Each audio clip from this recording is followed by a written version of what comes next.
முரசு சத்தம் நேயர்கள் அனைவருக்கும் வணக்கம். இந்தியாவில் மீண்டும் ஊரடங்கு அலர்ட் செய்யும் மத்திய அரசு. இன்டர்நெட் சேவைகளும் கடுமையாக பாதிக்கப்படும் அபாயம். இதை பற்றி தான் இந்த பதிவில் நம்ம பார்க்க போகிறோம். இதுக்கு முன்னாடி நம்முடைய சேனல் லைக் பண்ணுங்க, ஷேர் பண்ணுங்க, கமெண்ட் பண்ணுங்க, முக்கியமாக சப்ஸ்கிரைப் பண்ணுங்க. வாங்க பதிவுக்குள்ள போகலாம்.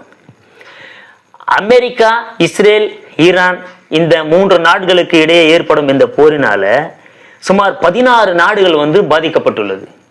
குறிப்பாக இந்தியாவில் மிகப்பெரிய நெருக்கடி நிலை ஏற்பட்டுள்ளது. இந்தியாவில் சுமார் 140 கோடி மக்கள் வாழ்கிறார்கள். வளைகுடா நாடுகளில் 1 கோடி மக்கள் பணியாற்றுகிறார்கள். பல லட்சம் மக்கள் அங்க வாழ்கிறார்கள்.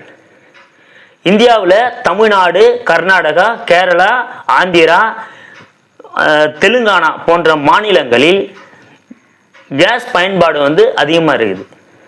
உத்தரப்பிரதேஷ், மத்திய பிரதேஷ், அஸ்ஸாம், ஒரிசா, வெஸ்ட் பெங்கால் இங்கெல்லாம் பார்த்தீங்கன்னா கேஸுடைய பயன்பாடு குறைவு தான். ஆனால் தமிழ்நாட்டுடைய நிலைமைனா இப்போ பல்வேறு உணவகங்கள் மூடிட்டாங்க, டீ கடைகள்லாம் மூடிட்டாங்க. வட மாநில தொழிலாளர்கள் எல்லாமே சாரியாக அவங்களுடைய மாநிலத்தை நோக்கி இப்போ படையெடுத்துன்னு இருக்கிறாங்க. இது எல்லாமே நம்ம கொரோனா காலத்தில் இருந்த அந்த நினைவுகள் தான் இப்போ நமக்கு ஞாபகம் வருது. மீண்டும் ஒரு லாக்டவுன் வந்துருமோ அப்படின்னு. ஏன்னா இந்த போர் இன்னைக்கு நாளைக்கு முடியுமான்னு தெரியாது.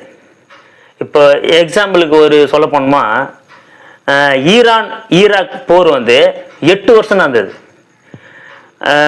ரஷ்யா உக்ரைன் போர் 4 வருஷம் நடந்து இப்போ 5வது வருஷம் கண்டினியூ ஆகின்னு இருக்குது. இப்போ இந்த போர் அது மாதிரி தொடருமா, இல்லை நாளைக்கு முடிஞ்சிருமா, இல்லை அடுத்த வாரம் முடியுமான்லாம் சொல்ல முடியாது. ஏன்னா இது பிரதமர் மோடிக்கே தெரியல. இன்னும் கொஞ்சம் மேலே போய் சொன்னோமா, ரஷ்யாவுடைய அதிபர் புதினுக்கே தெரியல. இப்போ ரஷ்யாவுடைய அதிபர் புதின் மாஸ்கோவில் தொழிலதிபர்களுடைய மாநாடு நடத்துறாரு. அந்த மாநாட்டில் அவர் சொல்றார், இந்த போருடைய போக்கு நம்ம கணிக்க முடியல, இந்த போர் எப்போ முடியும்னு தெரியல அப்படின்றார். அப்போ இது போல சூழ்நிலையில் இருக்கும்போது அப்போ மறுபடியும் லாக்டவுன் வரும்னு நம்ம நினைக்கிறது சரி தானே? இப்போ எல்லாரும் லாக்டவுன் வரும்னு சொல்றது சரியா தானே அவங்க கணிக்கிறாங்க.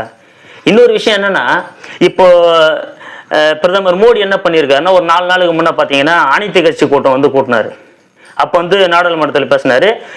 இன்னைக்கு பார்த்தீங்கன்னா அனைத்து மாநிலங்களுடைய முதலமைச்சர்களோடு ஆலோசனை நடத்தினார். இப்போ இதெல்லாம் நமக்கு என்ன உணர்த்துதுன்னா, கொஞ்சம் கொஞ்சமாக நம்மளை அந்த லாக்டவுனுக்குள்ள தயார்படுத்தி நிற்கிறாங்களோ, லாக்டவுனை நோக்கி நம்மளை கூட்டிகிட்டு போகிறாங்களோ அப்படின்ற மாதிரி நமக்கு தோணுது. இப்போ இன்டர்நெட் சேவையும் கடுமையாக பாதிக்கப்படும் அப்படின்னு சொல்கிறாங்க.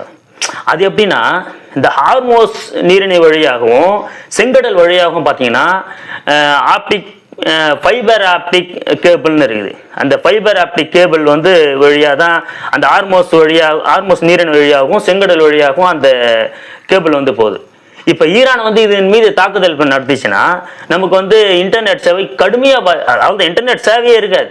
இதனால் பார்த்தீங்கன்னா தொலைக்காட்சி, தொலைபேசி, வங்கிகளில், அரசு மருத்துவமனைகளில் அதிவேக இணைய சேவை இது எல்லாமே கடுமையாக பாதிக்கும். கடுமையாக பாதிப்பதை விட முற்றிலுமாக பாதிக்கப்பட்டுவிடும்.